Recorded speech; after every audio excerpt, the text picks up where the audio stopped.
Bien, bonjour. Vous savez que ce chant-là qu'on vient de chanter, il y a des vérités là-dedans qu'on a vues, mais pas encore, là, parfaitement, mais ça s'en vient. Mes yeux ont vu la gloire du Seigneur. Là, en chantant ça, je me disais, sais-tu que ça serait un beau chant à chanter dans mes funérailles, ça? Parce que ça va être vrai, là. Vrai, vrai, vrai. Ça presse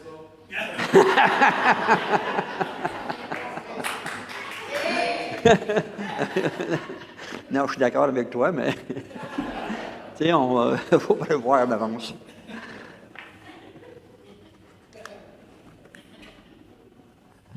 Mais tantôt,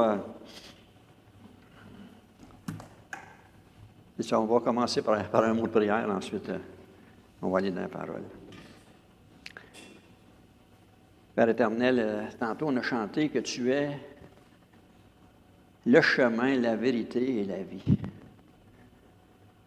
Dans un autre passage, on voit que tu es la lumière aussi. Et moi, je marchais dans les ténèbres. Et moi, je veux te remercier principalement ce matin de m'avoir transporté dans ton royaume de lumière, de m'avoir révélé cette vérité. Tu es la vérité, mais tu l'as, on pourrait dire, tu l'as mis par écrit. Tu l'as fait transcrire par écrit, puis on l'a chacun dans nos mains. Et ce matin, je veux m'en remettre complètement à toi, que tu puisses vraiment travailler dans chacun de nos cœurs, qu'on puisse comprendre ce que toi, tu as voulu bien nous dire dans ce passage qu'on va regarder ce matin. Qu'on puisse vraiment saisir puis vivre aussi selon cette conviction qu'on va avoir acquis grâce à toi, Seigneur. Amen.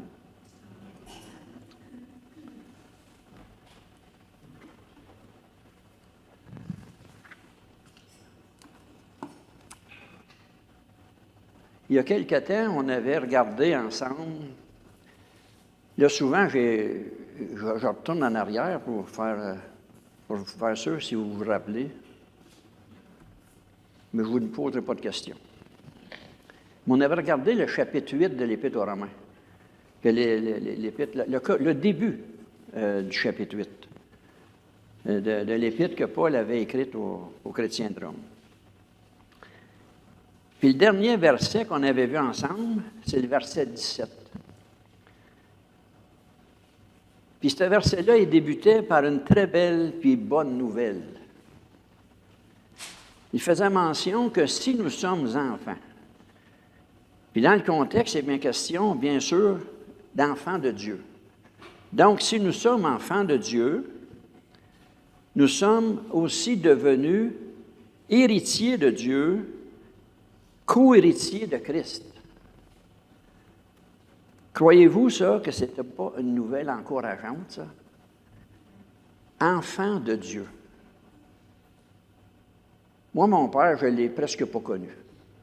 Il ne s'est pas, on peut dire qu'il ne s'est pas occupé de moi. Fait que je ne pouvais pas avoir comme référence. Mais là, enfant de Dieu, co-héritier avec Christ. En plus d'être l'enfant, on pourrait dire, du Créateur de l'univers, le Créateur du ciel et de la terre, là, il m'a adopté dans sa famille, puis en plus, il m'a inscrit sur son testament. Je suis co-héritier avec son fils. Ça, c'est tout un privilège. Moi, je me souviens, là, Mario disait qu'il était venu au Seigneur en 1982. Moi, c'était en 1980. Quand j'ai compris cette vérité-là que le Seigneur m'avait adopté dans sa famille, que j'étais maintenant devenu son enfant, et à ce moment-là, moi, je me suis dit, là, c'est comme si je m'en étais orgueilli. Il ne peut pas rien m'arriver de rien de grave, là. Je suis l'enfant du Dieu Tout-Puissant, puis c'est certain qu'il va veiller sur moi, puis je ne manquerai jamais de rien. Je flottais, là. C'est juste que l'année suivante, l'entreprise à laquelle je travaillais depuis 15 ans a fermé ses portes. Puis là, je me suis retrouvé sur le chômage en pleine récession, 80. Avec un frère de l'Assemblée, on a décidé de partir un garage de mécanique. 8 mois après, le garage a brûlé. L'année suivante, là, j'en saute des bouts parce que j'en ai fait encore d'autres là, que je n'ai pas aimés. Mais l'année suivante, on a redémarré un nouveau garage avec une station-service. Mais quelques temps après, je reçois un diagnostic de sclérose en plaques. Et là, ça ne paraît pas aujourd'hui, mais dans ce temps-là, ça paraissait. Puis encore une fois, ce nouveau garage-là, on l'a perdu, mais ça, c'est suite à une fraude. Quelqu'un nous avait fraudé, en tout cas. Mais là, je peux vous dire qu'à ce moment-là, j'avais beaucoup de difficultés à comprendre ce qui m'arrivait. À comprendre ce qui nous arrivait, parce que l'autre aussi, c'était un chrétien comme moi. Mais il faut dire aussi qu'il y avait une vérité à ce moment-là, très importante, que je n'avais pas encore pleinement saisie. Je ne sais pas encore si je l'ai saisie aujourd'hui, là, mais je ne l'avais pas encore saisie. C'est celle que Paul ajoute à la fin du verset 17. Si toutefois nous souffrons avec lui, afin d'être glorifiés avec lui. Fait que c'est bien beau, ça. Vous êtes héritiers de Dieu, enfants de Dieu, si toutefois vous souffrez avec lui. C'est justement pour ne pas laisser ses lecteurs, on pourrait dire, dans le découragement après cette déclaration, que Paul va enchaîner par une série d'encouragements qui nous enseignent là, certaines vérités. Et ces vérités concernent ce que nous pouvons vivre présentement sur Terre et ce qui nous attend aussi dans notre vie à venir, dans l'éternité. Dans les versets 18 à 27. Fait qu'on peut tourner dans l'Épître aux Romains, au chapitre 8, et lire à partir du verset 18. Au verset 18, Paul écrit « J'estime que les souffrances du temps présent ne sauraient être comparées à la gloire à venir qui sera révélée pour nous. Aussi, la création attend-elle avec un ardent désir la révélation des fils de Dieu. Car la création a été soumise à la vanité, non de son gré, mais à cause de celui qui l'a soumise, avec l'espérance qu'elle aussi sera affranchie de la servitude, de la corruption, pour avoir part à la libération de la gloire des enfants de Dieu. Or, nous savons que jusqu'à ce jour, la création tout entière soupire et souffre les douleurs de l'enfantement. Et ce n'est pas elle seulement, mais nous aussi qui avons les prémices de l'Esprit. Nous soupirons en nous-mêmes, en attendant l'adoption, la rédemption de notre corps. Car c'est en espérance que nous sommes sauvés. Or, l'espérance que l'on voit n'est plus l'espérance. Or, l'espérance que l'on voit n'est plus l'espérance. Ce qu'on voit, peut-on l'espérer encore? Mais si nous espérons ce que nous ne voyons pas, nous l'attendons avec persévérance. De même aussi, l'Esprit nous aide dans notre faiblesse, car nous ne savons pas ce qu'il convient de demander dans nos prières. Mais l'Esprit lui-même intercède par des soupirs inexprimables. Et celui qui sonde les cœurs connaît les pensées de l'Esprit, parce que selon Dieu, il intercède en faveur des saints.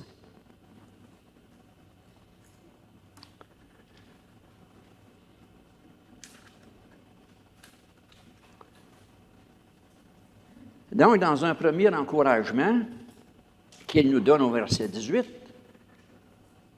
Paul, après avoir dit que nous sommes héritiers, si toutefois nous souffrons avec lui, il va maintenant affirmer une vérité qui concerne justement ce que nous pouvons vivre dans ce siècle présent, dans cette vie présente, et ce qui nous attend dans l'éternité.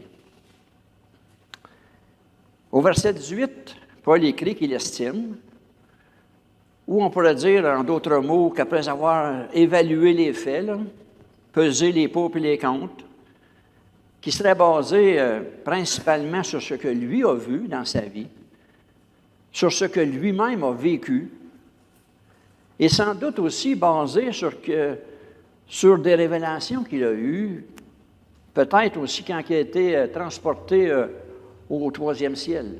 Il a vu des choses là, qui n'est même pas capable de le décrire tellement c'est glorieux.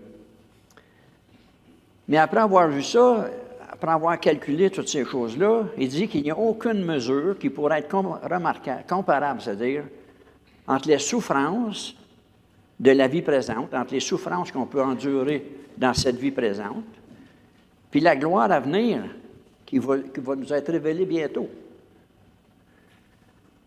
D'un côté, il y a des difficultés actuelles que nous pouvons vivre à différents degrés, et de l'autre, ce qui nous attend dans l'éternité. Mais il faut aussi se rappeler qu'au départ, la souffrance n'était pas présente au début de l'humanité. Dans le jardin d'Éden, Adam et Ève étaient heureux, sans souci de santé, sans souci de nourriture, de vêtements. Il n'y avait aucun stress quand arrivait la fin du mois. Mais le péché, malheureusement, il a tout changé. Adam et Ève ont été chassés du jardin, ils ont été chassés loin de la face de Dieu. La relation qu'ils avaient avec leur Créateur a été perdue. Et il s'en est suivi la mort de leur fils Abel, ensuite la perte de leur autre fils Caïn, qui a dû s'enfuir.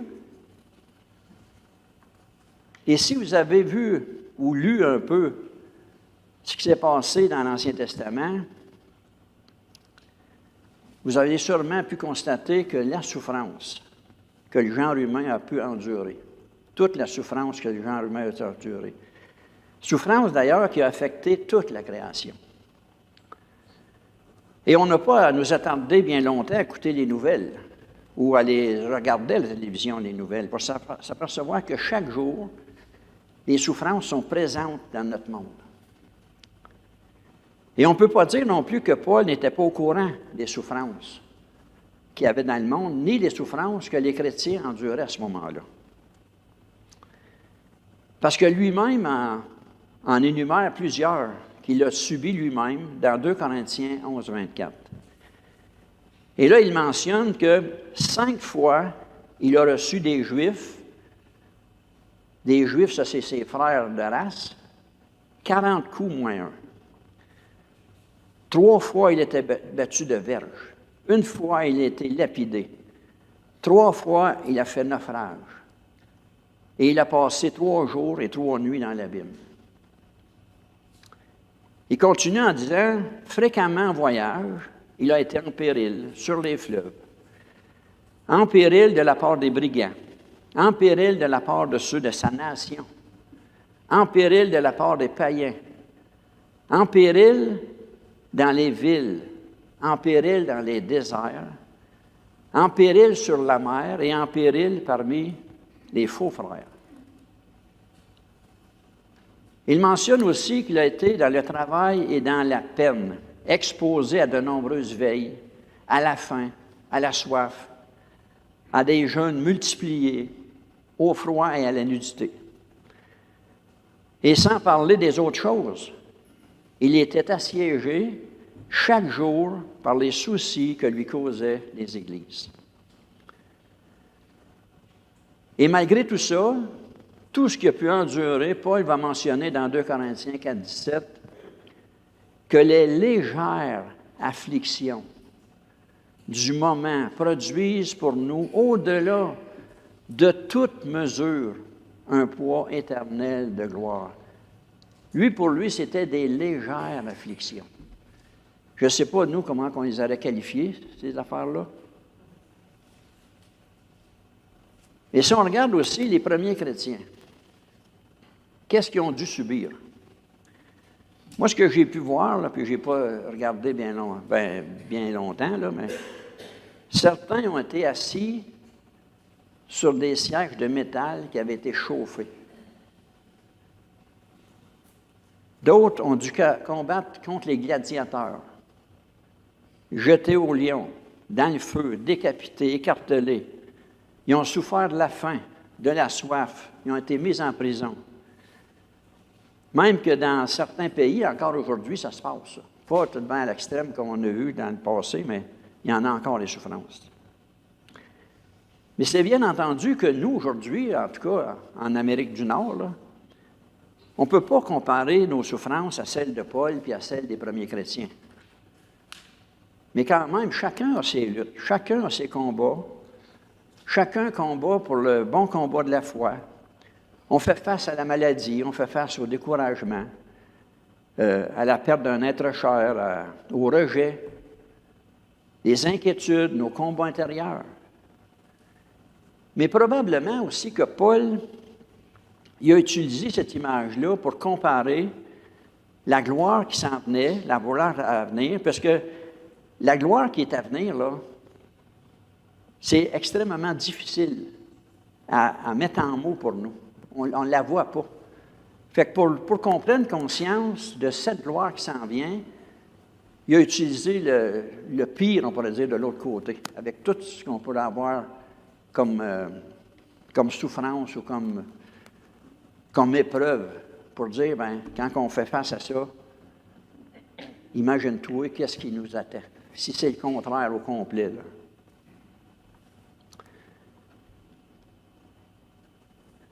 Mais malgré les souffrances insupportables, on peut dire, que Paul a subi et que certains ont subi aussi puis qui subissent encore, la gloire qui nous attend est tellement indescriptible que le simple fait de se l'imaginer, de la projeter dans nos pensées, va nous aider à persévérer puis à supporter la souffrance. Puis on pourrait dire à avoir hâte aussi que cette gloire-là, on puisse l'avoir. Là. Et comme Paul le dit, ils sont bien légères en comparaison de ce que Dieu est en réserve pour nous.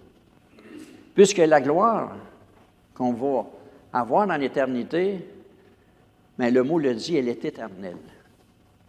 Ça ne sera pas une gloire, ça ne sera pas un bonheur éphémère de 2-3 jours, comme quand on s'en va prendre une vacance dans un autre pays, là. Ça va être éternel, ça finira jamais, jour après jour. On va tout le temps être dans le bonheur. Et tandis que les souffrances qu'on vit aujourd'hui, bien, c'est temporaire. Elle a tout le temps une fin. Mais ce que Paul veut nous faire saisir, c'est ce qui nous attend est tellement, on pourrait dire, grandiose, que si on regarde nos yeux fixés sur ce qui nous attend, c'est ce qui va nous donner la force de persévérer dans l'épreuve et dans la souffrance que nous pouvons subir. Alors, lorsque je traverse, c'est-à-dire une souffrance quelconque ou un temps difficile, parce que la vie chrétienne ou la vie tout simplement, c'est pas facile à tous les jours. Mais quand ça arrive, je dois toujours me poser la question, est-ce que dans ma souffrance, je regarde seulement aux circonstances présentes et à tout ce que nous pouvons vivre de pénible sur cette terre ou au bonheur grandiose qui m'attend dans l'éternité? C'est ça qui va me donner le courage de persévérer puis de rester, on pourrait dire, collé avec mon Sauveur. Et dans un deuxième encouragement, Paul nous informe que nous ne sommes pas les seuls à souffrir. Souvent, on a l'impression que c'est seulement que nous qui vivons ces choses-là. Mais la création aussi souffre avec nous. Ce qui veut dire que la chute de l'homme n'a pas affecté seulement que l'humanité.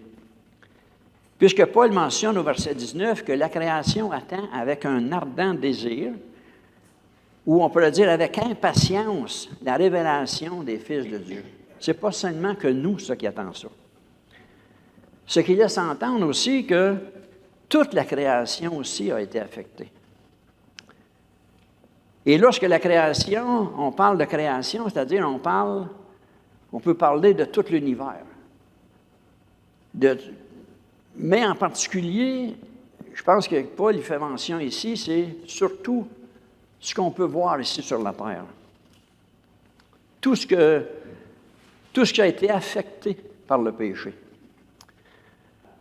Étant soumis, c'est-à-dire la création ne peut plus remplir pleinement le rôle pour lequel elle avait été créée. Puisqu'Adam et Ève, qui étaient chargés d'en prendre soin, ils n'ont pas pu respecter leur devoir. La création a été soumise à la futilité. Et comme on peut lire dans la Genèse, la création était parfaite lorsque Dieu l'a créée, mais la désobéissance d'Adam et Ève a eu de graves conséquences. Et immédiatement après la chute, Dieu a dit à Adam, « Dorénavant, le sol sera maudit à cause de toi. » Et dans le plan de Dieu, l'être humain devait régner sur la nature pour en prendre soin. Il devait la cultiver, le jardin d'Éden. Mais il a exactement fait le contraire. Puis en majorité, il l'a exploité pour ses intérêts personnels. Toutefois, le verset 21 nous dit que la création, elle aussi, a l'espérance d'être un jour libérée de l'esclavage, de la corruption, de la pourriture, pour prendre part à la gloire, à la glorieuse liberté des enfants de Dieu. Non seulement nous, on va être libérés, mais la création aussi va être libérée des conséquences du péché. Comme on peut dire, la chute a été la cause de son assujettissement, la rédemption de l'homme aura pour but, pour résultat aussi, la délivrance de la nature. Et bien que Paul ne nous donne pas beaucoup de détails sur ce qui va se passer, Dieu, en revanche, nous mentionne dans Ésaïe 65, 17, « Car je vais créer de nouveaux cieux et une nouvelle terre. On ne se rappellera plus des choses passées, elles ne reviendront plus à l'esprit. » Puis 2 Pierre 3, 13 nous dit, « Mais nous attendons, selon sa promesse, de nouveaux cieux et une nouvelle terre, où la justice habitera. » Ça va-t-il être le fun d'habiter sur cette nouvelle terre-là? Plus besoin de voiture, ni de voiture électrique, ni hybride. On va se déplacer comme Jésus se le faisait. Là, puis.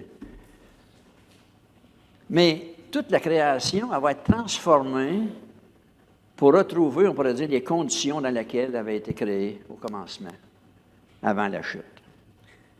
Elle sera libérée, elle aussi, des conséquences du péché, de la corruption. Et Paul compare ces souffrances que subit la création aux douleurs de l'enfantement. Mais probablement que les dames qui ont déjà traversé cette période-là vont être en mesure de comprendre ça mieux que nous, les hommes. Parce que nous, en tout cas, on ne pourrait pas... Ça serait en imagination qu'on pourrait le comparer, là, mais comme il le mentionne au verset 22, nous avons que jusqu'à maintenant, la création tout entière soupire et souffre les douleurs de l'accouchement. Et ici, l'image du travail de la femme enceinte montre l'ampleur, on pourrait dire, du gémissement puis des soupirs de la création. Moi, je me souviens, en tout cas, des 3 accouchements de ma femme. Puis je peux vous dire que la douleur était réelle, la souffrance était réelle. Moi, je ne l'ai pas sentie, mais je le voyais.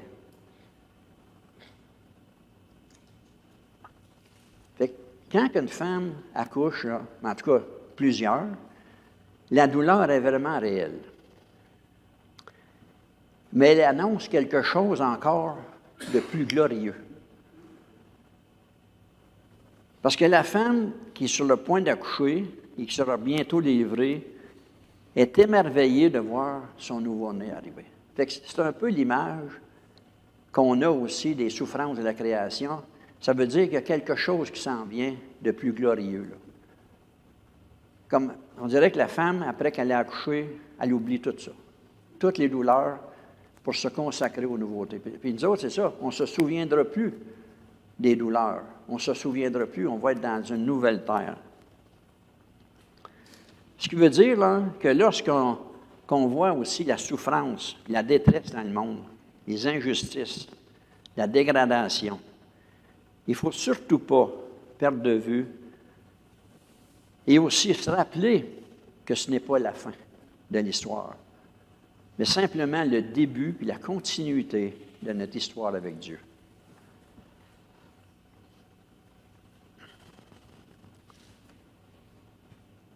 Dans les versets 23 et 25 aussi, Paul, afin de nous rassurer et de nous encourager à nouveau, il va affirmer que nous avons une garantie de ce qui nous attend.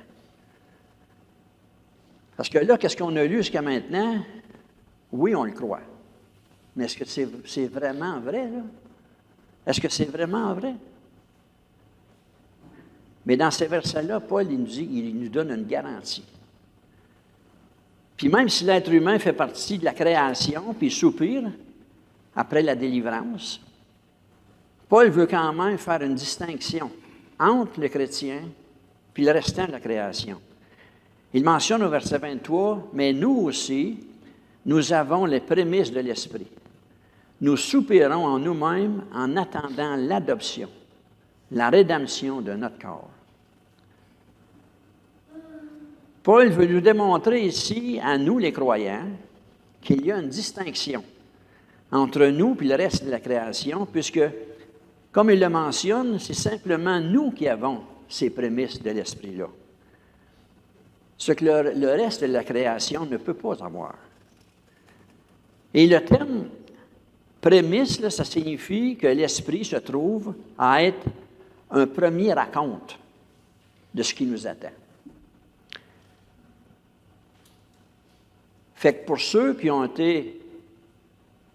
l'Esprit de Dieu en eux, vous savez ce que vous vivez, ce que vous avez vécu, quand l'Esprit est venu habiter en vous. C'est un acompte, ça. C'est un premier, on peut dire que c'est appelé aussi dans 2 Corinthiens 22 puis 5, les arts de l'Esprit. Ce qu'on pourrait dire qui se trouve à être une garantie aussi. C'est un acompte, mais c'est une garantie de ce qui nous attend, comme on pourrait dire les premiers fruits de la saison qui apparaissent là, qui annoncent le reste de la récolte qui s'en vient. Les prémices de l'Esprit sont en quelque sorte les premiers fruits de la vie chrétienne. C'est le premier don de l'Esprit. Et lorsque l'Esprit de Dieu est venu faire sa demeure en nous, à notre conversion, c'est comme un acompte, une garantie de ce que Dieu nous a promis et qu'il nous réserve dans l'éternité. C'est un peu encore comme quelqu'un qui va verser un premier dépôt sur l'achat d'une maison. Mais ce premier dépôt-là va garantir que le restant va s'en venir pour celui qui vend la maison. Puis c'est grâce, on pourrait dire, à cet acompte-là qui nous a été donné que nous serons encouragés à persévérer lorsque les temps les plus difficiles viendront. Lorsque nous serons découragés de voir ce qui se passe dans le monde, lorsque nous aurons l'impression que les choses promises n'arriveront jamais, alors nous pouvons à nouveau nous accrocher à ce que nous possédons déjà, à savoir cette certitude que le reste va venir. Et ce qui reste à venir, c'est pas rien. C'est enfin la rédemption de nos corps. Lorsque Paul le mentionne, que nous soupirons en nous-mêmes en attendant la rédemption de nos corps, le rachat de nos corps, Puisque même si on est déjà sauvé, notre corps, lui, n'est pas encore glorifié. Et j'ai une mauvaise nouvelle pour vous. Plus vous allez vieillir, plus vous allez en apercevoir. Il n'est pas encore glorifié, mais on a hâte qu'il soit glorifié, par exemple. Puis pendant la période, on pourrait dire, qui est située entre la journée où nous avons été sauvés, la journée où qu'on a reçu cet esprit-là, cet acompte-là, et le jour où nous allons être réunis avec le Seigneur, pendant cette période-là, nous attendons avec impatience, en soupirant, pour avoir ce que Dieu nous a promis. Et ce sont justement, on pourrait dire, les prémices de l'Esprit qui nous assurent aussi de la rédemption de notre corps, parce que la rédemption de notre être intérieur a été déjà régénérée. Donc, qu'est-ce qui reste à faire? C'est la rédemption de notre corps. Et comme Paul l'a dit au verset 24, en effet, c'est en espérance que nous sommes sauvés. Parce que ça, c'est vrai, là, c'est un fait réel. Nous sommes réellement sauvés. En tout cas, pour ceux qui sont sauvés. Là, je dis, nous sommes sauvés, mais c'est à chacun à vous évaluer. Là. Est-ce que vous avez eu ces prémices de l'Esprit-là?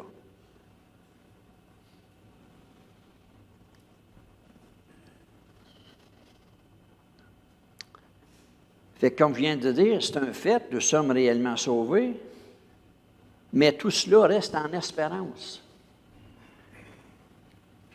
Parce qu'on ne voit pas encore toutes les bénédictions qui accompagnent le salut et qui nous attendent dans l'éternité. Parce qu'on est encore dans notre corps de chair, qui, lui, il n'a pas encore été glorifié, il n'a pas été encore transformé, et qui est encore attiré par le péché. Fait que c'est pour ça, des fois, que ça peut porter à confusion. Alors, l'espérance que l'on voit, comme dit Paul, n'est plus de l'espérance. Parce que quand on voit quelque chose, on parlait cette semaine, Benjamin, il s'est acheté une nouvelle voiture, puis nous, notre espérance, c'est que l'année prochaine, on va en acheter une. Mais c'est en espérance, on ne l'a pas encore. Benjamin, il ne peut pas dire qu'il espère, il l'a. Fait que nous, on ne l'a pas. Mais quand on ne l'a pas encore, on espère. Mais quand on l'a, on ne peut plus espérer, on l'a. Mais si nous espérons ce que nous ne voyons pas, nous l'attendons avec persévérance, nous dit le verset 25. Nous, on l'attend avec persévérance. Mais je peux vous dire qu'on attend d'autres choses bien plus avec cette persévérance. C'est la transformation de nos corps aussi. Et c'est encore une fois, lorsque nous traversons une période difficile, on traverse des épreuves, on traverse toutes sortes de choses dans la vie souvent. On a besoin de regarder à tout ce que nous possédons déjà. Qu'est-ce qu'on possède déjà? La paix avec Dieu, la joie avec Dieu, qui habite en nous, et cette nouvelle vie qui habite en nous. La puissance de Dieu qui agit dans notre faiblesse. La nouvelle force renouvelée par l'Esprit de Dieu. Et le Saint-Esprit qui nous habite nous donne une garantie, un acompte de tout ce qui nous attend. Mais le plus encourageant encore dans ce que Paul nous dit, mentionne, c'est le rôle que joue l'Esprit qui est en nous, en plus d'être une gage, un garantie. Il écrit au verset 26, « De même, l'Esprit aussi nous vient en aide dans notre faiblesse. » En effet, nous ne savons pas ce qu'il convient de demander dans nos prières. Je ne sais pas si ça vous arrive, ça. De ne pas savoir exactement, on est dans une situation qu'on veut prier, mais on ne sait pas exactement de quelle façon on va s'adresser à Dieu pour cette situation-là. Mais l'Esprit lui-même intercède par des soupirs puis des mots qui ne peuvent s'exprimer. Non seulement l'Esprit de Dieu habite en nous, puis nous donne un acompte de ce que nous allons bientôt recevoir pour l'éternité, mais son rôle ne s'arrête pas là. De la même façon que le Fils intercède pour nous, comme un avocat, celui qui nous a envoyés, le Paraclet que le Seigneur nous a envoyé, intercède lui aussi pour nous par des soupirs inexprimables, des choses qu'on ne pourrait même pas nous-mêmes s'exprimer devant Dieu. Lui, il fait.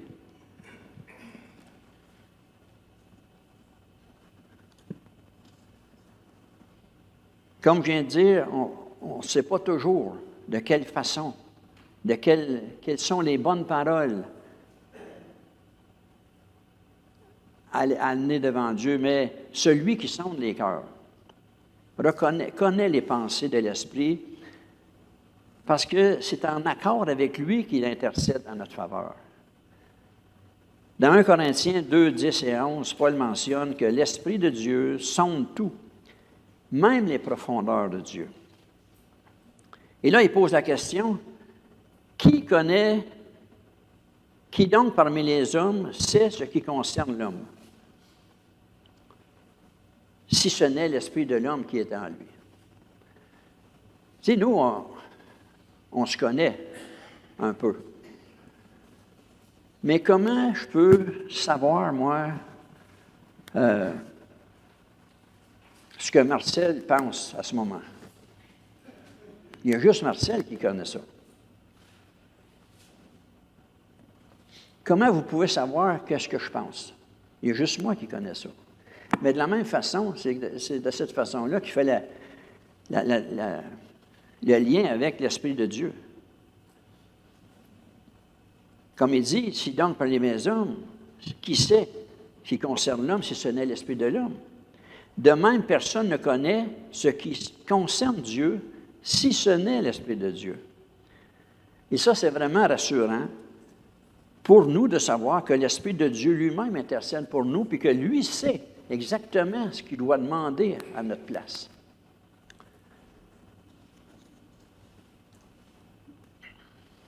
Mais on peut dire qu'après avoir vu dans ce chapitre-là là, que la création soupire après sa libération, qu'elle soupire d'être débarrassée, on pourrait dire, de la vanité, de la corruption qui la tient assujettie.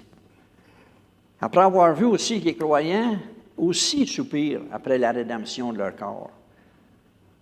Et en même temps que la création. Et qu'en plus, l'Esprit de Dieu, le Saint-Esprit qui est en nous, soupire aussi avec nous. Là, on pourrait se demander, mais nous, après quoi ou vers quoi soupirons-nous? Ça, c'est chacun de nous qui doit répondre à cette question-là.